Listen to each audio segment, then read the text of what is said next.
अब बात करेंगे विस्तार से खबरों की। उत्तराखंड की चारधाम यात्रा आज से शुरू हो गई है। केदारनाथ के कपाट सुबह 6:55 पर खोले गए। हजारों तीर्थयात्रियों के साथ मुख्यमंत्री पुष्कर सिंह धामी भी अपनी पत्नी के साथ दर्शन के लिए पहुंचे थे। केदारनाथ के अलावा गंगोत्री और यमुनोत्री के कपाट भी आज ही खोलेंगे, जबकि बद्रीनाथ मंदिर में दर्शन 12 मई से होंगे। इन धामों पर दिन का तापमान 0 से 3 डिग्री दर्ज किया जा रहा है, वहीं रात में पारा माइनस में पहुंच रहा है। इसके बावजूद केदारनाथ धाम से 16 किलोमीटर पहले गौरीकुंड में करीब 10,000 श्रद्धालु पहुंच चुके थे। तो 3 तस्वीरें आपको आपकी टीवी स्क्रीन पर दिखा रहे हैं। पहली तस्वीर किस तरह से सुबह के वक्त जब हमने देखा, जब भगवान केदारनाथ के मंदिर के कपाट श्रद्धालुओं के लिए खोले गए, मुख्यमंत्री पुष्कर सिंह धामी मौजूद है। दूसरी तस्वीर आपको भव्य नजारा दिखा रहे हैं भगवान केदारनाथ के दरबार से, जहां हेलीकॉप्टर से पुष्प वर्षा की गई। साथ ही तीसरी तस्वीर आपको दिखा रहे हैं, आप देख सकते हैं किस तरह से सुरक्षा व्यवस्था के चाक चौबंद इंतजाम किए गए हैं।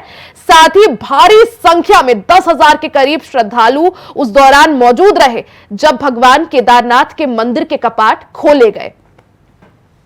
तो पिछले साल ये जो आंकड़ा था वो 7 से 8,000 के करीब था, लेकिन अब की बार की अगर बात करें, जिस दिन आज जब कपाट खुले उस दौरान 10,000 के करीब श्रद्धालु मौजूद थे। तो कपाट खुल गए हैं और भक्तों की आस आप तस्वीरों पर देख सकते हैं। ज्यादा जानकारी के साथ अभय कैंतुरा हमारे साथ जुड़ गए हैं। अभय, आज से उत्तराखंड में चारधाम यात्रा का आगाज हो गया है। आज भगवान केदारनाथ, यमुनोत्री और गंगोत्री तीनों ही धामों के कपाट, केदारनाथ के कपाट खुल चुके हैं। ऐसे में किस तरह से भक्तों में उत्साह? आप ये समझ सकते हैं कि उत्तराखंड की आर्थिकी की जो रीढ़ कही जाती है चारधाम यात्रा, वो आज से विधिवत रूप से शुरू हो गई है। विधिवत रूप में कह सकते हैं कि आज 3 धामों के कपाट एक साथ खुलने जा रहे हैं।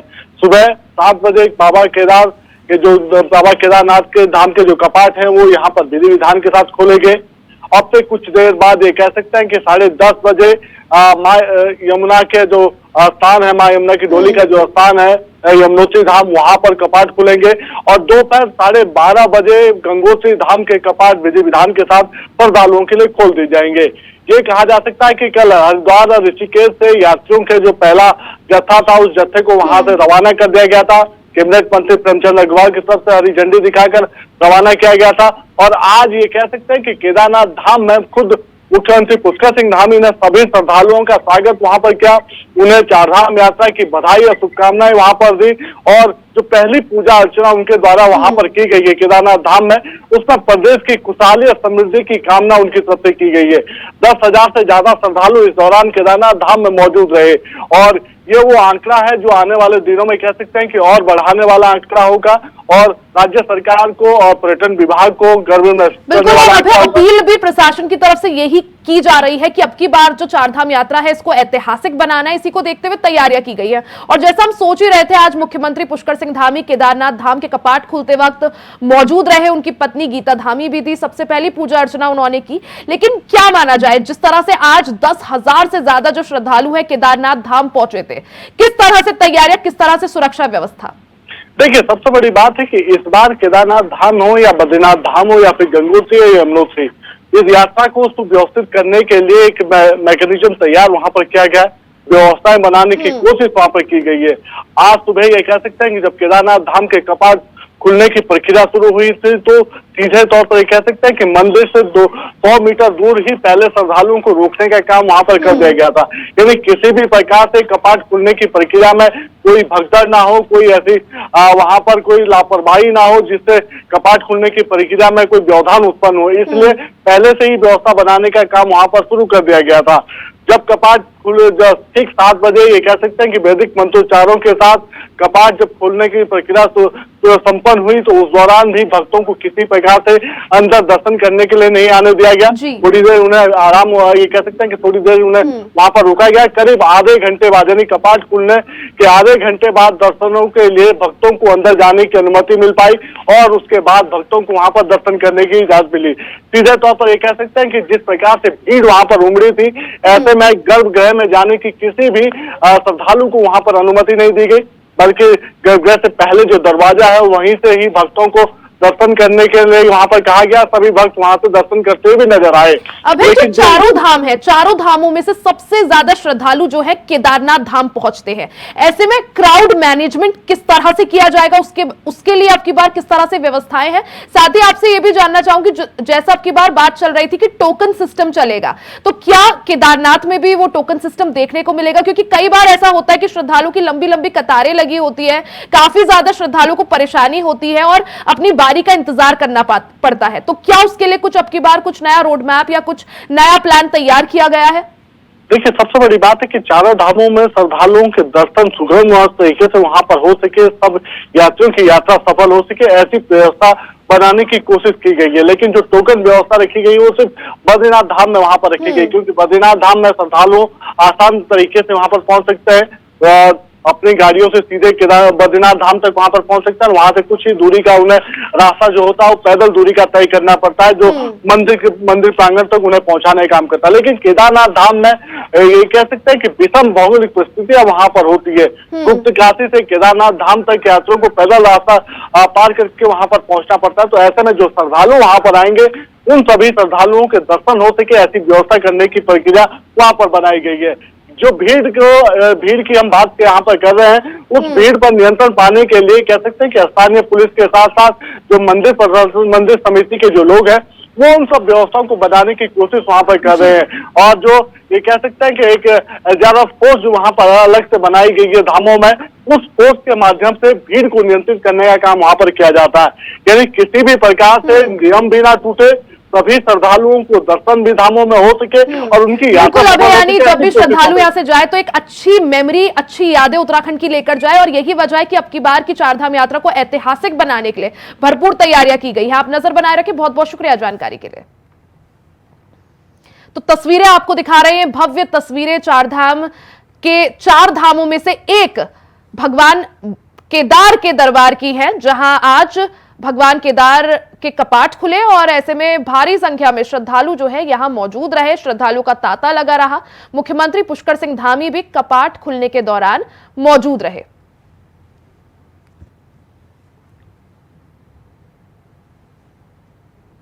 वहीं खबरों में आगे बढ़ते हैं, अब बात कर लेते हैं उत्तर प्रदेश की सियासत से जुड़ी। गोरखपुर में मुख्यमंत्री योगी आदित्यनाथ का आज दौरा है। रवि किशन आज गोरखपुर से अपना नामांकन करेंगे, नामांकन सभा को संबोधित करेंगे मुख्यमंत्री योगी आदित्यनाथ। साथ ही बांसगांव के प्रत्याशी कमलेश पासवान का भी आज नामांकन। तो बड़ी खबर आपको दिखा रहे हैं, आज गोरखपुर का दौरा करेंगे मुख्यमंत्री योगी आदित्यनाथ और गोरखपुर में बीजेपी के पक्ष में माहौल बनाएंगे। साथ ही गोरखपुर से मौजूदा सांसद और बीजेपी के लोकसभा उम्मीदवार रवि किशन आज अपना नामांकन करेंगे। नामांकन से पहले शक्ति प्रदर्शन करते हुए रवि किशन और मुख्यमंत्री योगी आदित्यनाथ रोड शो करेंगे। इसके बाद बांसगांव में भी कमलेश पासवान के समर्थन में मुख्यमंत्री योगी आदित्यनाथ उनके नामांकन के दौरान मौजूद रहेंगे। तो ये बड़ी खबर आपको बता रहे हैं। गोरखपुर में 7वें चरण में मतदान है। ऐसे में आज गोरखपुर से सांसद और बीजेपी के उम्मीदवार रवि किशन अपना नामांकन करेंगे। उनके नामांकन को ऐतिहासिक बनाने के लिए और शक्ति प्रदर्शन के लिए मुख्यमंत्री योगी आदित्यनाथ भी मौजूद रहेंगे। साथ ही सांसद रवि किशन के नामांकन के बाद चुनावी जनसभा को भी संबोधित करेंगे मुख्यमंत्री योगी आदित्यनाथ और भारतीय जनता पार्टी के पक्ष में माहौल बनाएंगे। आपको बता दें कि 2019 में रवि किशन बीजेपी के टिकट पर गोरखपुर से चुनाव लड़ा था उन्होंने और वो जीतकर विजयी हुए थे। और इसी दौरान एक बार फिर से भारतीय जनता पार्टी ने उन्हीं पर भरोसा जताया है। आज रवि किशन अपना नामांकन करेंगे। उनके नामांकन के दौरान उत्तर प्रदेश के मुख्यमंत्री योगी आदित्यनाथ भी मौजूद रहेंगे।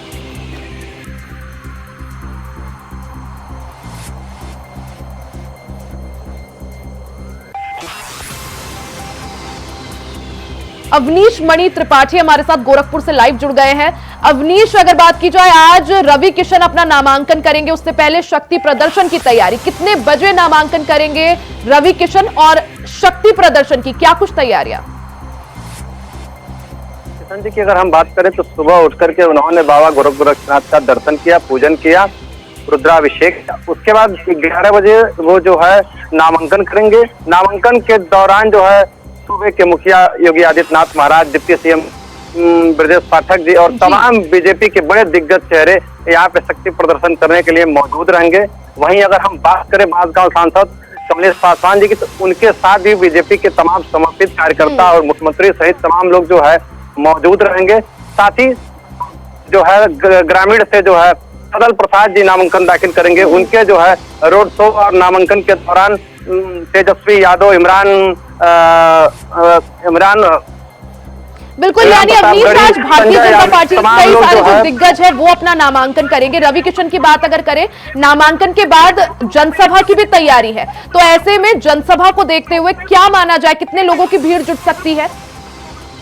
अगर हम बात करें जनसभा की, तो जनसभा में गोरखपुर और कांग्रेस इंडिया गठबंधन की दोनों की टीम जो है भीड़ का तांता लगा हुआ है। प्रशासनिक व्यवस्था मुस्तैद है। हमको लगता है कि काफी चुनौतियों भरा आज रहेगा गोरखपुर में प्रशासन को जो है इस भीड़ को कमांड करने, क्योंकि दोनों आज जो है शिवपाल जी हैं, वहीं संजय आप पार्टी के नेता हैं, राज्यसभा सांसद इमरान प्रताप गढ़ी जी हैं, बिहार के तेजस्वी यादव जी हैं, तो वही मुख्यमंत्री भी हैं, डिप्टी सीएम भी है। तो तमाम ऐसे ऐसे बड़े चेहरे गोरखपुर में हैं, तो पुलिस को भी काफी मशक्कत करना पड़ेगा, क्योंकि प्रशासनिक व्यवस्था भी गोरखपुर में अन्य जिलों में चुनाव कराने गई है, तो प्रशासनिक व्यवस्था थोड़ी सी कम है। वही सुरक्षा व्यवस्था में थोड़ी सी कमियां भी आएंगी। अवनीश, नामांकन से पहले रवि किशन और मुख्यमंत्री योगी आदित्यनाथ रोड शो करेंगे, तो रोड शो को देखते हुए किस तरह से तैयारियां? रोड शो के लिए प्रशासनिक व्यवस्था को 4-4 किया गया है। अब देखना है कि पुलिस कितना जो है बेहतर कर पाती है। वहीं आज नामांकन से पहले मीडिया से बात करते हुए रवि किशन ने बताया कि आज अक्षय तृतीया है और अक्षय तृतीया को जो है विष्णु भगवान के 6ठे अवतार माने जाने वाले भगवान परशुराम की जयंती है और अक्षय तृतीया को जो कार्य किया जाता है वो शुभ माना जाता है। इसलिए उन्होंने जीत का दावा भी किया है और मोदी जी से के चिन्हों पे चलते हुए 400 पार करने की बात भी कही है। बिल्कुल अवनीश, यानी भारतीय जनता पार्टी के पक्ष में माहौल बनाने के लिए और एक बार फिर से रवि किशन को विजयी बनाने के लिए मुख्यमंत्री योगी आदित्यनाथ आज गोरखपुर पहुंचेंगे, जनसभा करेंगे, साथ ही रोड शो करते हुए रवि किशन का नामांकन भी है। आप नजर बनाए रखें। बहुत बहुत शुक्रिया जानकारी के लिए।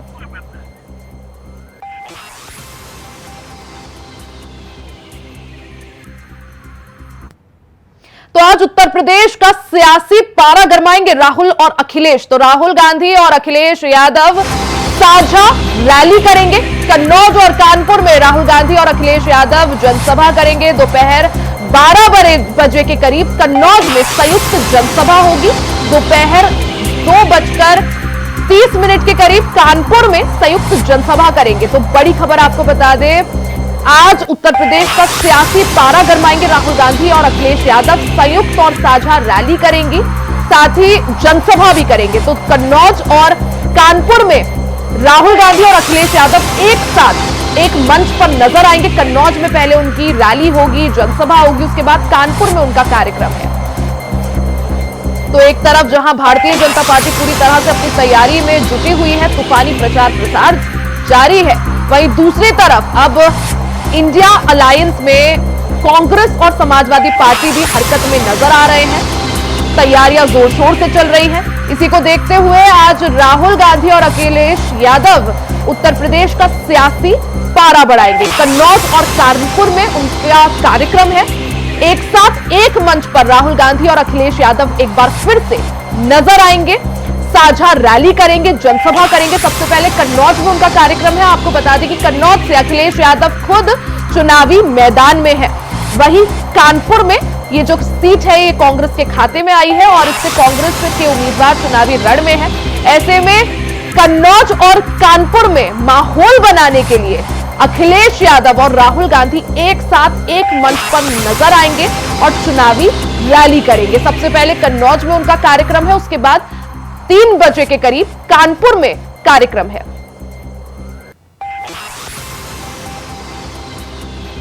तो 2017 में भी हमने ये जोड़ी देखी थी, राहुल गांधी और अखिलेश यादव की। एक बार फिर से ये जोड़ी 2024 में रिपीट हो रही है।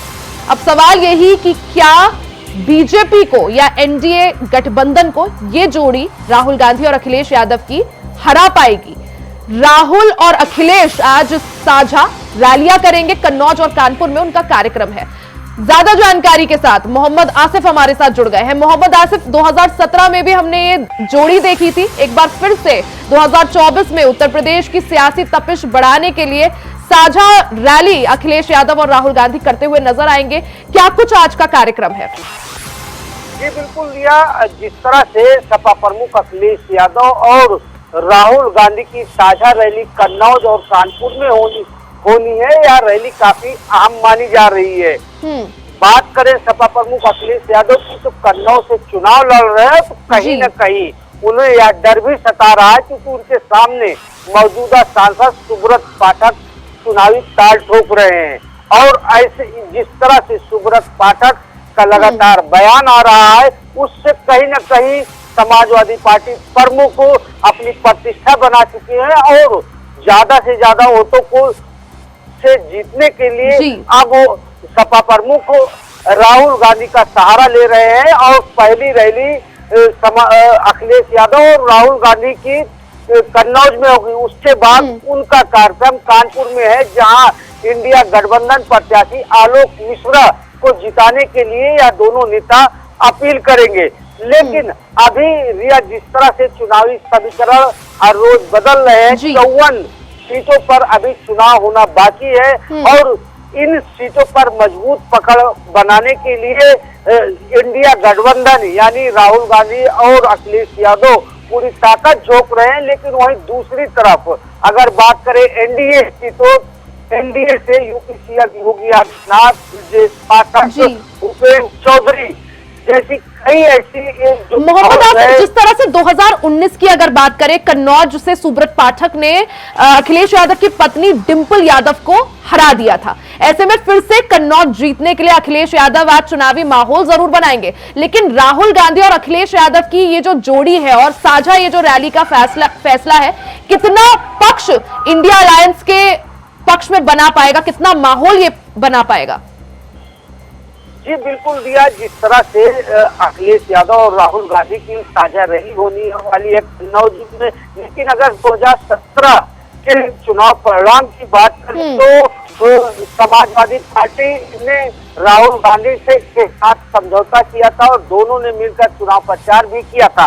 लेकिन 2017 के चुनाव में समाजवादी पार्टी पूरी तरह से औंधे मुंह गिर गई थी और कांग्रेस को कोई लाभ नहीं हुआ था। लेकिन यहाँ पर अगर समीकरण की बात करें तो कहीं न कहीं इंडिया गठबंधन अब पूरी तरह से कन्नौज का रण जीतने को लेकर पूरी तरह से बेताब है। यहाँ से डिंपल यादव को जो है सुब्रत पाठक ने हरा दिया था और यही वजह मानी जा रही है कि इस बार डिंपल यादव को यहाँ प्रत्याशी नहीं बनाया गया है, मैनपुरी से उनको प्रत्याशी घोषित किया गया। ऐसे में कहीं न कहीं जो डर है समाजवादी पार्टी का, इंडिया गठबंधन का, और जिस तरह से जो आक्रामक हो रहे हैं बीजेपी, पूरी बीजेपी की फौज जुट चुकी है, तो ऐसे में यहाँ का मुकाबला भी काफी दिलचस्प होगा। और जिस तरह से बीजेपी प्रत्याशी और बीजेपी के नेता लगातार चुनावी दौरे कर रहे हैं और यहाँ तक कि यूपी की कमान अब यूपी सीएम योगी आदित्यनाथ ने संभाली है और पीएम मोदी के दौरे भी कहीं न कहीं कन्नौज सीट पर प्रभाव डाल रहे हैं। अब जी बिल्कुल मोहम्मद आसिफ, एक तरफ भारतीय जनता पार्टी के तमाम दिग्गज रैलियां कर रहे हैं और दूसरी तरफ देखना ये होगा कि ये जो जोड़ी है राहुल गांधी और अखिलेश यादव की, ये क्या कुछ कमाल कन्नौज और कानपुर में दिखा पाती है। आप नजर बनाए रखें, बहुत बहुत शुक्रिया। वहीं खबर मथुरा से है, जहां अक्षय तृतीया के आज पावन पर्व पर ठाकुर बाके बिहारी जी के दर्शन के लिए भक्तों की भीड़ उमड़ी है, जिस पर यूपी के मुख्यमंत्री योगी आदित्यनाथ ने भी एक्स पर ट्वीट कर सभी प्रदेशवासियों को सुख समृद्धि और उत्तम स्वास्थ्य की कामना कर बधाई दी। वहीं आज से अगले 2 दिन तक दर्शन के लिए 10 लाख से ज्यादा श्रद्धालु आने की संभावना जताई जा रही है। भीड़ नियंत्रण को लेकर पुलिस और प्रशासन ने मंदिर के आसपास और चौराहों पर पूरे इंतजाम कर लिए हैं। मोहम्मद फारूक ज्यादा जानकारी के साथ हमारे साथ जुड़ गए हैं। मोहम्मद फारूक, आज अक्षय तृतीया है, ऐसे में ठाकुर बाके बिहारी के दर्शन करने के लिए भक्तों की भारी भीड़ उमड़ती है। किस तरह से उत्साह देखने को मिल रहा है भक्तों के बीच? अक्षय तृतीया का ये महापर्व है और ये मथुरा में ठाकुर बाके बिहारी मंदिर पर वृंदावन में बहुत जोर शोर से मनाया जाता है और आज के दिन ठाकुर बांके बिहारी, यानी साल में एक दिन जो है ठाकुर बांके बिहारी जी चरण दर्शन देते हैं अपने, और इसमें यहाँ पर लाखों श्रद्धालु आते हैं। अब 9 मई से लेकर और 11 मई तक जो है लाखों श्रद्धालुओं का यहाँ पे आने की संभावना है। कल 9 मई को यहाँ पर काफी श्रद्धालु यहाँ पर आ चुके थे। आज जो है 10 लाख से अधिक श्रद्धालुओं के पहुंचने की संभावना है। इसको लेकर जिला प्रशासन ने रूट डाइवर्जन किया हुआ है और सुरक्षा व्यवस्था भी चाक चौबंद की गई है। उत्तर प्रदेश के मुख्यमंत्री योगी आदित्यनाथ ने आज अक्षय तृतीया के मौके पर लोगों को बधाई दी है, प्रदेशवासियों को बधाई दी है। उनका कहना है कि सभी का सुख समृद्धि हो और उत्तम स्वास्थ्य रहे, यही उन्होंने कामना की है। और इसी तरीके से जो है यहाँ पर लाखों श्रद्धालु जो है अब आने वाले 2 दिन तक यहाँ से गुजरेंगे। जी बिल्कुल मोहम्मद फारूक, यानी आने वाले 2 दिन ठाकुर बांके बिहारी का दर्शन के लिए लाखों श्रद्धालु यहाँ पर पहुंचेंगे। ऐसे में व्यवस्थाएं पूरी कर ली गई हैं। बहुत बहुत शुक्रिया जानकारी के लिए। इसी के साथ इस बुलेटिन में फिलहाल के लिए सिर्फ इतना ही। खबरों का सिलसिला जारी रहेगा, बने रहे हमारे साथ।